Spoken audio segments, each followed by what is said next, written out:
Not many people are lucky enough to have known any love like this.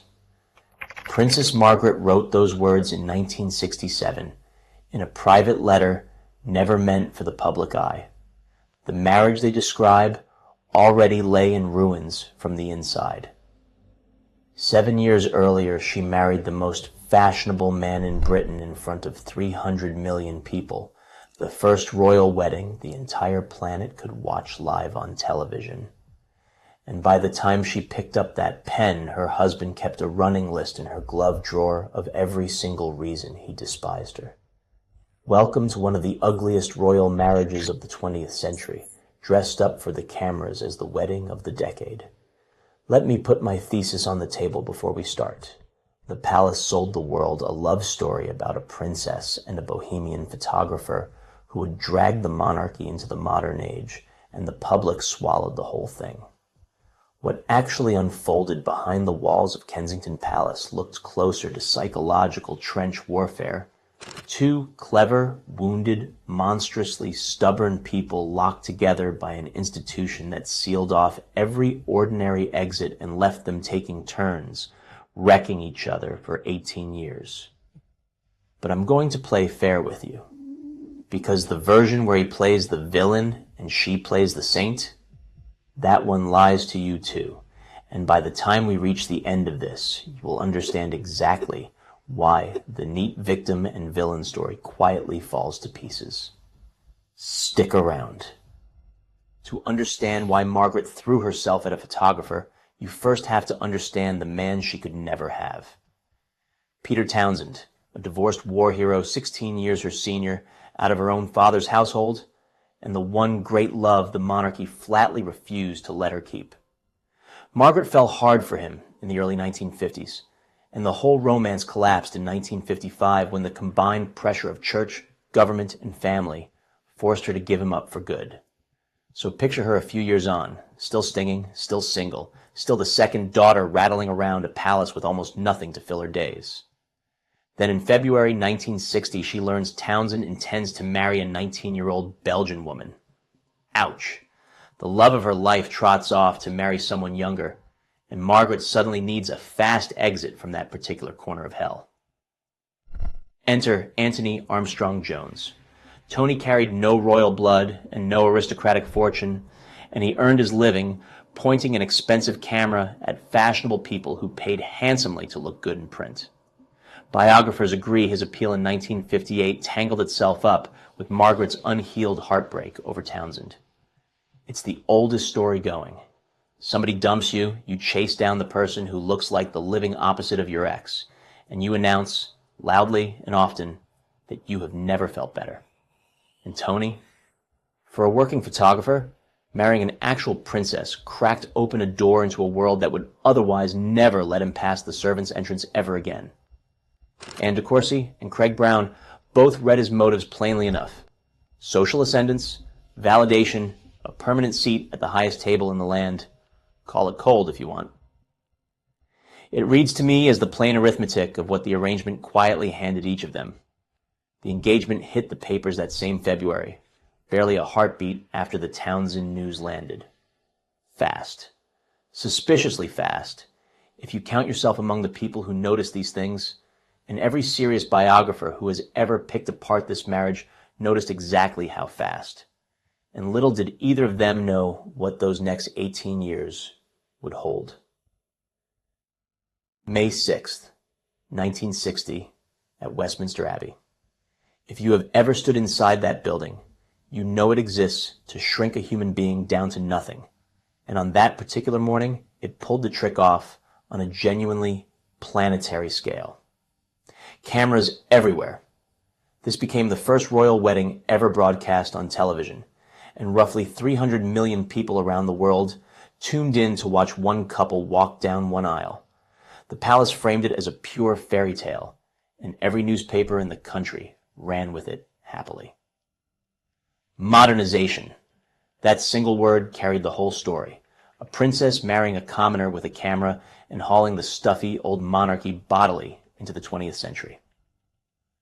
For a good long while, the machine kept humming, pitching the Snowdons as a glamorous, harmonious partnership devoted to British arts and design, and pointing to their Kensington Palace home as the most sophisticated cultural salon in London. De Courcy, Warwick, and Brown all describe that carefully buffed image. Hold the poster in your head, because the rest of this video lives in the room behind it. The palace kept one thing well away from those cameras. Weeks before Margaret walked down that aisle, Tony fathered a child with another woman, Camilla Fry, the wife of his close friend, Jeremy Fry.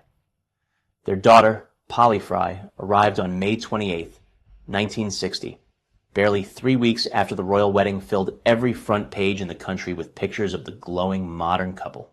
Run that timeline back one more time, because the arithmetic here is quietly savage. While the world dabbed at its happy tears inside the Abbey, the groom already awaited a newborn with the wife of his own best friend. And nobody in the congregation suspected a thing. For decades, the story floated around as rumor, the kind of thing people murmured at parties, but nobody could ever pin down. No proof, just whispers. Then in 2004, a DNA test settled it cold. Polly Fry belonged to Tony, full stop. Camilla Fry's daughter grew up carrying an open question about her own father, one that only a laboratory could finally close, 4 full decades after the last wedding guest drifted home from the Abbey. So the union the palace sold as fresh, honest, and thoroughly modern opened with a deception large enough to have its own birthday. The lying did not creep in slowly over the years. It arrived pre-installed, wired straight into the marriage before the first serious fight, and long before the ink on the wedding register found any chance to dry. Now, in fairness to the doomed couple, the early stretch ran on more than pure poison. De Courcy and Warwick both stressed that Tony and Margaret shared real chemistry at the start, intellectual and physical, and they threw themselves into shared projects with obvious delight. The Snowdon Aviary at London Zoo, the elaborate 1969 investiture of the Prince of Wales, which Tony designed himself. When they clicked, believe me, they clicked hard, which, when you sit with it a moment, poisoned everything that followed. You do not turn genuinely vicious with a stranger you barely know.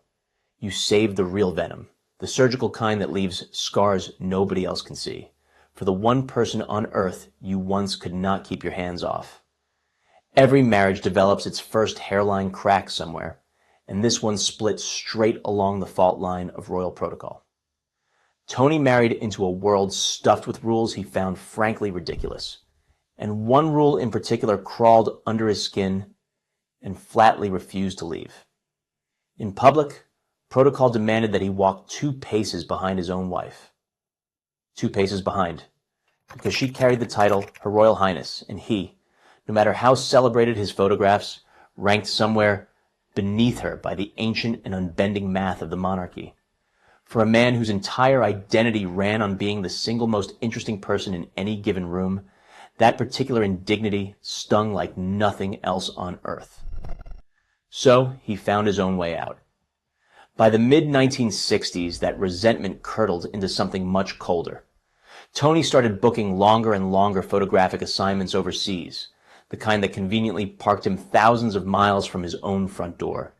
The official reason ran simple enough, all about the work.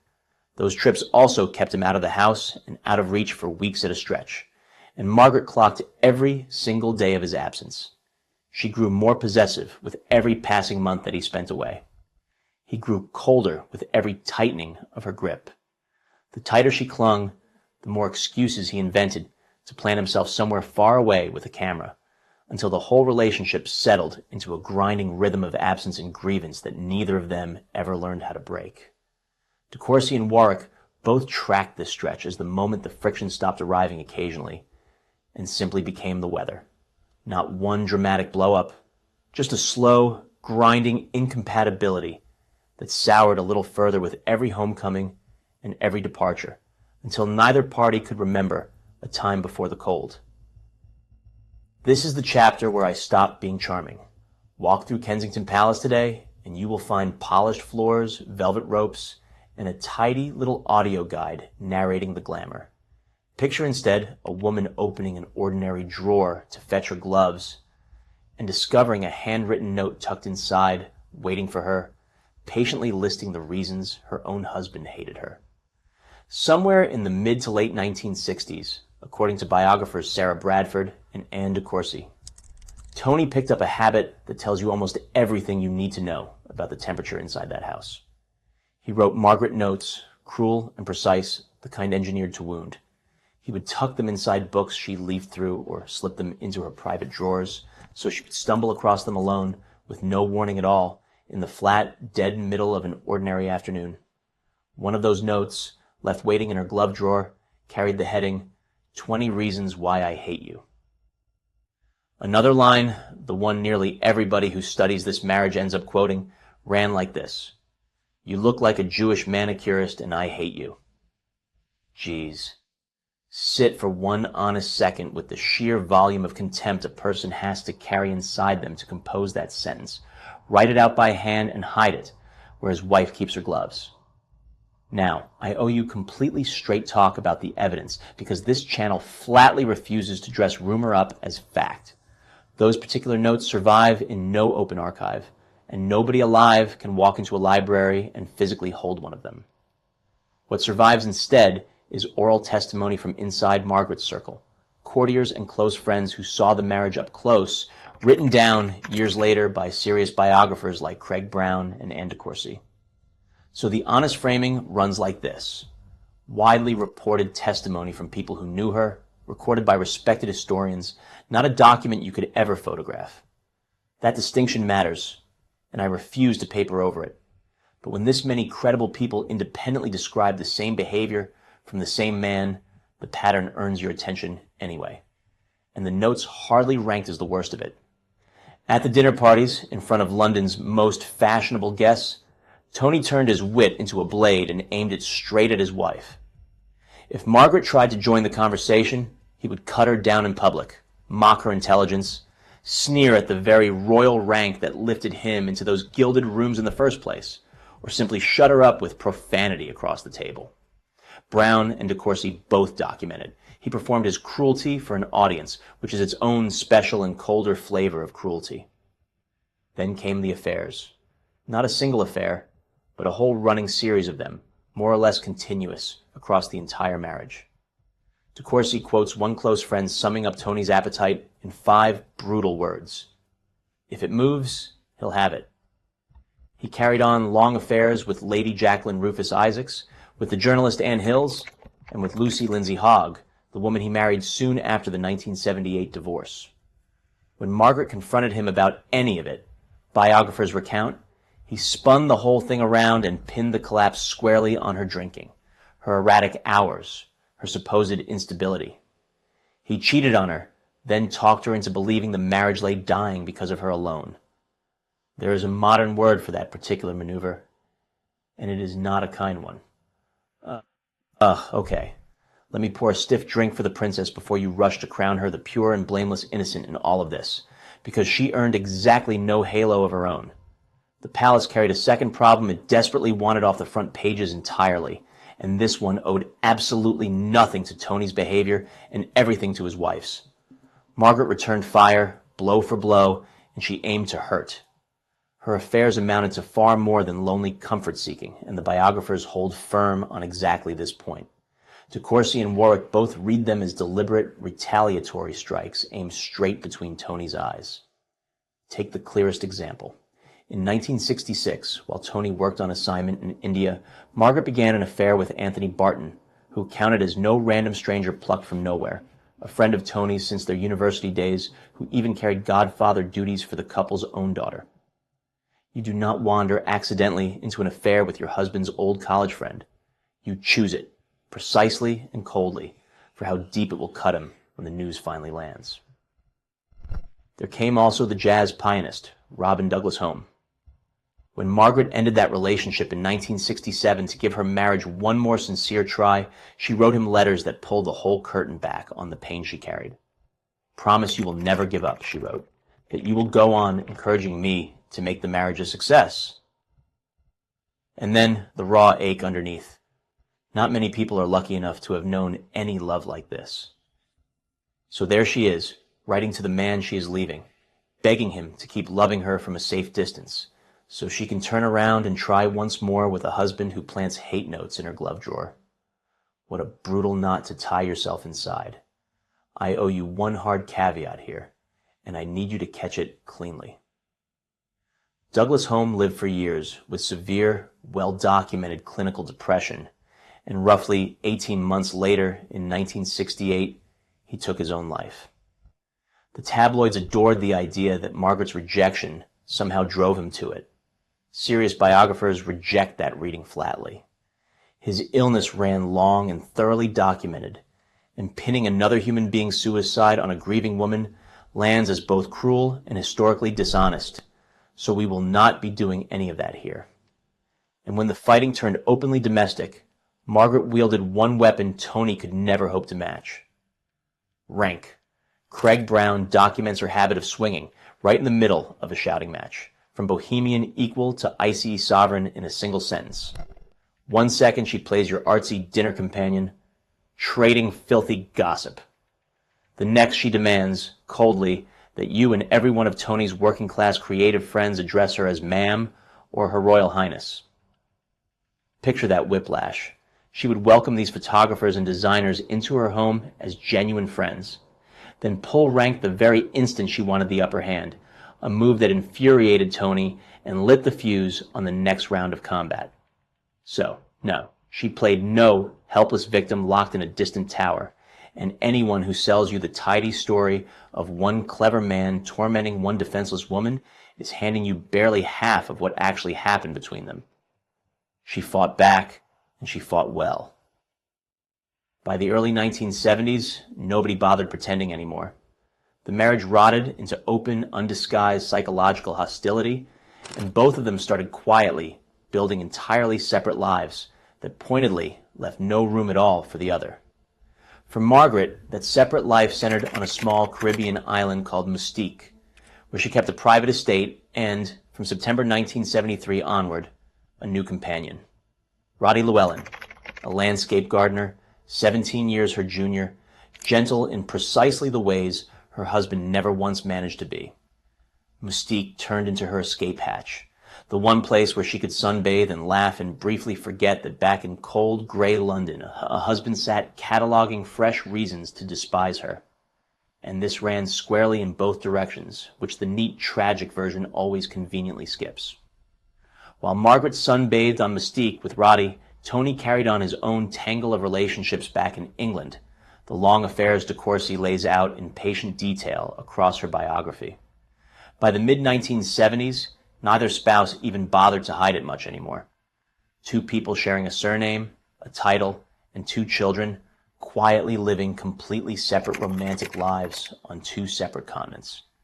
The marriage still existed on paper, in the official court diaries, in the palace's careful phrasing, and almost nowhere else on earth.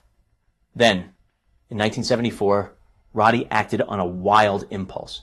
He bolted off to Turkey on a whim, with barely any warning at all, and the departure knocked the ground clean out from under a woman already balanced on a knife's edge. Distraught and undone, Margaret took an overdose of sleeping tablets. I want to walk through this next part very carefully, because the biographers genuinely disagree, and honestly, nobody knows for certain. Christopher Warwick and Tim Heald take Margaret entirely at her word. She blames sheer chronic exhaustion, plain and simple, and in her own account, "I was so exhausted, all I wanted to do was sleep." On that reading, a woman worn clean to the end of her physical rope reached for a few hours of oblivion and nothing darker than that. The glossy television dramatizations prefer the darker telling, a desperate princess trying to end it all over a doomed marriage. The honest position sits somewhere in the fog between those 2 stories. Whatever the intent behind those pills, she cratered into a genuine crisis. And one small detail from that whole episode tells you exactly how far the marriage rotted. As Margaret lay recovering in her room, her own ladies-in-waiting physically blocked Lord Snowdon from coming anywhere near her. Her staff calculated, coldly and correctly, that the mere sight of her husband might do her far more harm than good. Let that sink all the way in. The people who understood this marriage from the very inside, decided the single safest thing for a woman in crisis meant keeping her own husband on the far side of a locked door. The end arrived, as these things so often do, through a newspaper. In February 1976, the tabloid News of the World splashed photographs across its front page of Margaret and Roddy lounging in swimsuits on Mystique. The palace spent 16 careful years managing the public image of this marriage, and a couple of grainy beach snaps detonated the entire operation in a single grim morning. No spinning it now. That very next month, in March 1976, the Snowdens formalized their separation and stopped pretending in public. When the palace confirmed that separation on March 19, 1976, the official language stayed impeccably, almost aggressively polite. Mutual respect, friendly terms all round, shared parenting, and not one single whisper of the long war that actually raged behind the walls for years. 2 years later, that very same well-mannered tone carried the divorce itself, packaged neatly for the press as a quiet, grown-up parting over irreconcilable differences, exactly as the New York Times reported it at the time. Reasonable adults drifting apart with dignity. You have now sat through most of this video learning precisely what that dignified wording quietly buried. The formal divorce itself came through on July 11th, 1978. Now, you have probably heard this one billed as the first royal divorce since Henry VIII, which makes for a great line. It is also not quite right. Henry VIII never really divorced his wives in the modern sense. The church annulled those marriages, which counts as an entirely different legal creature altogether. And a granddaughter of Queen Victoria, Princess Victoria Melita, divorced all the way back in 1901. So the precise version, the one that actually survives real scrutiny, runs like this. The Snowden split counts as the first modern civil divorce of a senior member of the immediate royal family inside an English court. Less catchy, but far more true. Remember that fairy tale I promised to complicate right back at the top? Time to keep the promise. At the very start of this video, I told you the palace sold a lie, and the private truth played out as a full horror show, and both of those claims hold up perfectly well. But if I stopped the story right there, I would be handing you my own tidy little lie, the exact mirror image of the palace. The Snowden marriage flatly refuses to fit the shape we all secretly love best, the one where a good woman quietly suffers a bad man and the blame sorts itself into neat piles. The biographers themselves split hard on how to divide up the blame. Tim Heald and Sarah Bradford leaned toward the sympathetic Margaret, a woman whose airless royal upbringing left her badly equipped for ordinary human conflict and absorbing calculated cruelty from a husband who knew exactly where to cut and precisely how deep to go. Craig Brown and Anne DeCourcy paint a considerably rougher picture of two evenly matched combatants. In their telling, Margaret slept till noon, demanded her breakfast in bed, drank heavily, and treated Tony's working friends like hired help. And those habits functioned not as the passive symptoms of a victim, but as active provocations that fed his rage straight back into the fire. Stack those two readings squarely on top of each other, and you land somewhere far more honest than either one manages alone. Not a monster and his helpless prey. A mutually destructive ecosystem, two incompatible, proud, badly wounded people taking turns landing blows, each one's cruelty steadily feeding the other's, all of it sealed shut inside a royal cage that turned the simple act of walking away into pure fantasy. And one last detail proves the cage itself did the real damage here. After the bitter 1978 divorce, something genuinely strange happened between them. The hostility simply evaporated. Tony and Margaret became close, affectionate friends for the entire rest of her life, sharing lunches and co-parenting their children without the old warfare. The venom that poisoned 18 years of marriage drained out of both of them almost the very instant the legal paperwork cleared, as though the cruelty only ever belonged to the marriage and never once to the two people trapped inside it. Think hard about what that actually reveals. Their cruelty never really stemmed from two human beings who lacked all capacity for kindness. It grew directly out of two people locked together by an institution, watched by the entire world, and denied the ordinary exits available to every other unhappy couple on the planet. Remove the marriage, And the very same two people who spent nearly 2 decades wounding each other could sit down and share a quiet, easy meal like old friends. The cage supplied the poison. Once the door finally swung open, the poison found nothing left to feed on. So that is the marriage, the palace so carefully dressed up as a fairy tale. Crueler than they ever once admitted, absolutely. But cruel in both directions at once, and cruelest of all sat the institution that locked the heavy door and then quietly pocketed the only key. If you want to dig deeper yourself, everything in this video traces straight back to real biographers, not gossip columns. And of course, Snowden and Craig Brown's Ma'am Darling did most of the heavy lifting, alongside Tim Heald and Christopher Warwick on Margaret herself and Sarah Bradford on the wider family. I have listed every one of them down in the description. Go read the people who poured actual years into this, because they more than earned the click. Thank you to every single one of you who stayed all the way through to the very end of this long, unhappy, and oddly tender royal story. A special thanks goes out to the folks who quietly keep this whole channel running, month after month. You know exactly who you are. One last thing before you wander off somewhere else. I keep a running short list of doomed royal couples I could happily tear apart next. And after 18 years of the Snowdens, I honestly cannot decide which disaster to reach for first. So tell me down in the comments, whose marriage should I put under the microscope after this one? Drop a single name, because I read every last one of them, and the winner becomes the next episode. See you in the next one.